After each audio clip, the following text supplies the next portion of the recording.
So a multi-award winning non-profit organization, Khulisa Social Solutions, was established back in 1997 in order to build resilient pathways and skills that lead to sustainable future. And it also seeks to enable marginalized individuals, children, youth, and the community at large to realize their full potential. So here to speak to us a little bit more from Khulisa Social Solutions is Africa Monyai, and he's just going to be telling us a little bit more about the organization. So good afternoon. How are you today? Good afternoon. How are you? And greetings to all listeners. And thank you very much for availing yourself to speak to us a little bit more and to reach the broader communities. So if you could just give us a little bit more overview of Khulisa Social Solutions, like what inspired Khulisa Social Solutions back in 1997?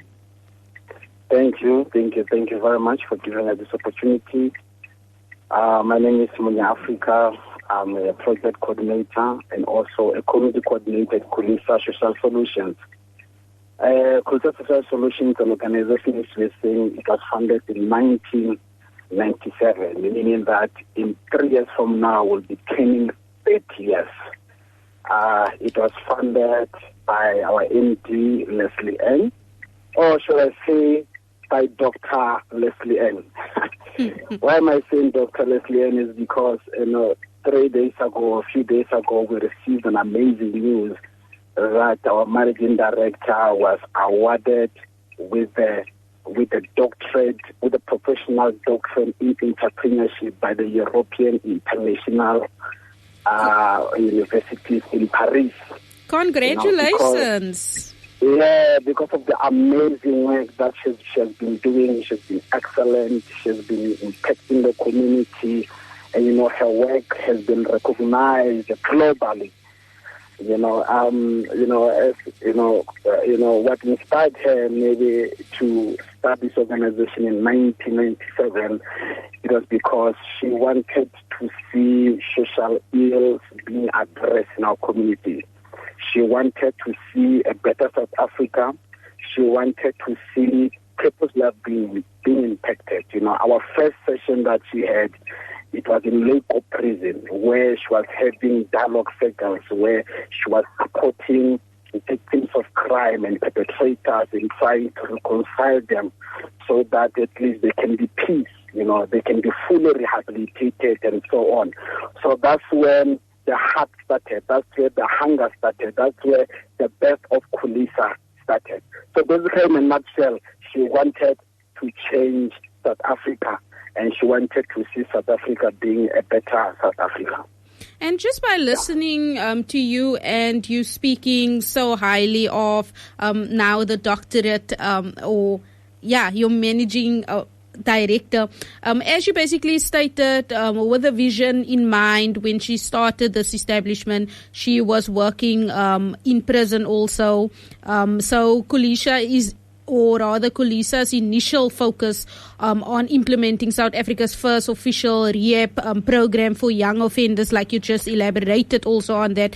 So how far has this focus evolved over the time, particularly in the terms of addressing the broader community development issues and also bringing it back to the communities to assist the youth now before they actually end up in jail? Okay, so, the past year, as you said, Khulisa, the main focus was increasing and doing crime prevention programs and helping individuals from not entering into crime. But after some time, Les began to change Khulisa's narrative because it took a different direction. So first it was Khulisa crime prevention, but now it became Khulisa social solutions. Why? Because Les began to develop a method or a methodology of saying that now we are no longer looking at South Africa or at a community as a one entity, meaning that we don't believe that social ills occur independently. But we believe that one social ill is a result or is an influence of the other. So whenever we come into the community, whenever we are trying to address issues, we don't look at one. For example, if someone has committed crime, we don't look at the crime itself, but we tend to look at now the environment that person grew up with, maybe the family background, maybe the information that they are exposed to. We tend to look at different elements, their mental health, their relationships. So we look at different things. Why? Because we begin to understand that you can never address one element without looking at the other element, and of which, unfortunately, this is what is happening in South Africa. We are trying to address things like GBV. We are trying to address unemployment, but the problem is that we are looking only at the symptoms. We are not taking time and try to look at the root problems of a certain issue. And this method, we've seen it working. We've seen it manifesting in a huge way. For example, we remember, I think around 2022, where we had we had an incident where there was looting. There was looting, malls were being banned, and you remember during that crisis where Jacob Zuma being arrested, and you remember that incident. Khulisa Social Solution was awarded with a peacemaking project, and what we did, we went to the community, we did entrepreneurial workshop, we did parental workshop, we facilitated dialogue cycles, we did restorative justice program, we did mediation program, we did variety of things. We addressed different elements only to address one problem. And we've seen this, and after our initiative, after our program, we began to see now the communities improving. We began to see now how individuals were developed in a way that now they are no longer resorting to violence when they are addressing conflict and different issues. Hello? Yes, I'm still here. I'm listening to you. Yes, so we also do, for example, now, we do crime prevention programs, we do victim empowerment programs, we do entrepreneurship programs, we do parental workshop program, we do youth empowerment programs. So we look at different elements in trying to address different social ills that we are facing in our communities. And one of the amazing programs that we are doing is known as NGO capacitation. Because we believe that we as Khulisa, even though we are passionate, even though we want to change the community, even though we want to see social ills being addressed in South Africa, we understand that we cannot do it by our own. So now we begin to train and mentor other NGOs also, what is legal compliance, right? Because Khulisa, throughout the 27 years, we have kept a track record of compliance. There is no scandal, there is no money theft, there is no fraud, there is nothing. We have done everything by the book, and we've impacted the community, of which we believe that us extending our programs, us capacitating other NGOs, it will help us to address other issues in the community. It will help us to impact the youth. It will help us to impact elderly people. It will help us to impact the different ecosystem in our community. So, I wish there was a specific thing I can focus on and say, maybe we do this only. Unfortunately, we do this kind of a thing, right? Because we believe in an ecosystem approach. We cannot address one social ill without addressing other social ills. Why? Because social ills, they influence each other. They affect each other. Where do people commit GBV? We don't only look at the act, as our managing director always tell us this, that we should never ask people what they did, but ask them what happened. Because when you ask people what happened, when you understand what happened, that's when now you are able to find a deep solution in assisting them. So persons committed GBV, what do we do? The men has committed GBV, they deserve crime, they and all of that. But we as Christians, when we come in, we look at the background of the person, where the person grew up. Is it maybe because of the community? Is it because of the information that has been received? Is it maybe because this person was a victim of GBV one day in his life? Is it because maybe of substance abuse? Is it because of unemployment? Is it because of mental health issues? So when we look at those different elements now, we're able to find an effective solution, and we are able to assist and help our community. Definitely, I agree with you fully. The root cause needs to be addressed in order for the other elements to come in play and be solved. So Yes. You are currently tuned into Sakhisizwe Building the Nation Bodinasi, and we are speaking to Africa Monyai from Khulisa Social Solutions. Africa, and then just before I let you go, as Khulisa has impacted on the lives of close to 100,000 people, and even more, could be more. So what are some of the key challenges that your organization is faced with in its effort to empower the communities? And also, how do you work around it? Like, how do you encounter those challenges? Honestly speaking, the major challenge that we are facing, we understand that we cannot do it independently. Therefore, we need partnership from corporate world. We need public corporates. We need partnership from public corporates. We need partnership from all businesses and the government itself. Why? Because, the challenge, the painful thing, it is when you are passionate, you want to change people's lives, or you want to impact more people, but the limitation is funding. We can never do anything without funding. We can never do anything without financial support.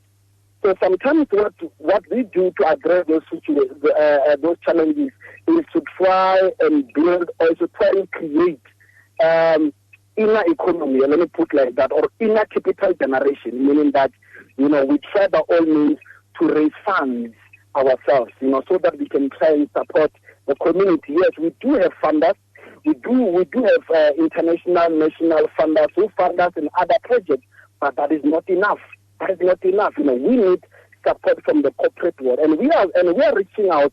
We are crying out to the corporate world. We are saying that if you are you're a business person, you're a government, or whoever you are, and you want to put your money at work, you want to invest into the community, we are saying we are that bell to ring. Ring the bell and we'll respond. There is this Zulu word that says Tumamina. We are saying, send us.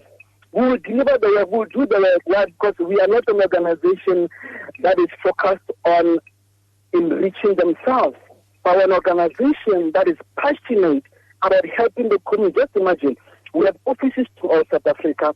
We have about 180 employees. We have about 5 offices in Cape Town, the inner city, Gugulethu, and Samastawa, and also in other provinces. And we have kept a track record. We've kept a track record of delivering and also of helping the community. So these are the challenges that we are facing, and we are saying, if you really want to see the community changing, and if you want to see more of social ills being addressed, because trust me, we will never have a peaceful South Africa unless if people they are still sick. I don't speak about physical sickness, but I'm speaking about different kinds of sickness. It can be mental illness, it can be social illness, it can be financial illness, it can be interpersonal illness, it can be any kind of illness. We'll never have a peaceful South Africa. And normal people, they will say, as long as I'm staying, as long as I'm happy with my family, it will not affect me. It's wrong. Why? Because that neighbor, that person from the township, that child who's growing up in a broken home, who's growing up in an abusive home, one day that child is going to grow up to become a criminal. And one day that child will meet your child as a robot, and that child will hijack your child. So indirectly, these things they affect us all, whether you live in the township, you live in the suburb, or whether crime is far away from you. But in one of the good days, it will affect you. So we are saying, let us partner with NGOs, support us, let us work together and try to address issues in the community. Thank you very much, Africa, for taking the time to speak to us and also tell us a little bit more about the great work that Khulisa has been doing and how more people can actually support this cause. So speaking about supporting the cause, how can people read up a little bit more on the work of Khulisa, or if they want to use your assistance, how do they go about? You can send us at info. They can send us an email at info@khulisa.org.za. They can ask anything, and we'll be able to assist them. And also, they can check us. They can also check us at our website, www.khulisa.org.za. So they can check us on our website, or they can send us an email at info@khulisa.org.za. Whether you're a researcher, wherever you are, you want information, you want to be assisted, reach out to us. Whether you're an organization, whether you're a funder, whoever you are, you can reach out to us and we will attend to you. We will definitely attend to you. Awesome stuff. And where are you based? We have our head office is in Johannesburg, Rosebank, 105 Oxford Road.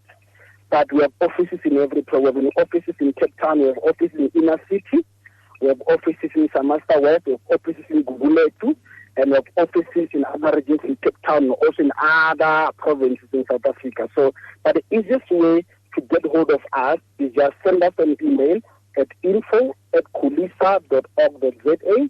And then if you are outside of Johannesburg, you are in Cape Town, or wherever you are, we'll be able to reach out to you or refer you to our closest office. Awesome stuff. Thank you very much for taking the time to speak to us today. Are there any last words in closing?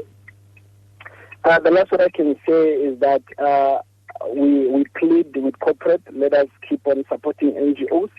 Let us keep on investing in NGOs. And we want to say also thank you to the radio station for inviting us and allowing us to use their platform to share the impact that we are doing in the community with the rest of South Africa. Thank you very much. It's just a pleasure. Have a beautiful day further. Bye. Bye. And that was Africa Muyani, and he was just telling us a little bit more about the amazing work that Khulisa Social Solutions has been doing since 1997 and how far they have come. So if you want any information or want to know a little bit more about the work that they have been doing, you can reach out to them via their website, which is www.khulisa.org.za, or send an email to info@khulisa.org.za.